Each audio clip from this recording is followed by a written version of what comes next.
అందరికీ నమస్కారం. సత్యనారాయణ వ్రతమును ఎప్పుడు ఆచరించవచ్చు? ఎప్పుడైనా చేసుకోవచ్చా? అనే సందేహాన్ని నివృత్తి చేయడం కోసం ఈ వీడియో. సత్యనారాయణ వ్రతము ఏ నెలలో అయినా చేసుకోవచ్చు. సంవత్సరంలో ముఖ్యంగా కార్తీక మాసము, మార్గశిర మాసము ఇలాంటివి మాసాల్లో మంచి మాసాల్లో చేసుకుంటే మరీ మంచిది.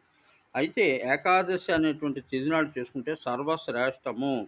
తదుపరి ఏంటంటే అన్ని పర్వదినాల్లోనూ కూడా చేసుకోవచ్చు. ఉదాహరణకు పూర్ణిమ, పంచమి, రవి సంక్రమణ దినము, ఆదివారం గానీ, కలిసి వచ్చినప్పుడు గురువారం గానీ, ఈ తిథులు కలిసి వచ్చినప్పుడు మరీ శ్రేష్టంగా ఉంటుంది. తర్వాత సత్యనారాయణ వ్రతం ఆచరించువారు ముఖ్యంగా దయచేసి అబద్ధములు ఆడకుండా ఉండడానికి ఒక నియమం పెట్టుకోండి. అంటే ఆయన పేరే సత్యనారాయణ. మన కామితార్థ ప్రియమై చేస్తున్నప్పుడు అబద్ధం ఆడితే ఆయన ఇచ్చేదేదో ఇచ్చినా మళ్ళీ లాక్కుంటాడు. ఆయనకి ఆ శక్తి ఉంది. తరువాత ఏంటంటే సంక్రమణ దినం అంటే దశమి తిథి చాలా మంచిది. దశమి ఈ పర్వదినం కలిసొస్తే చాలా మంచిది.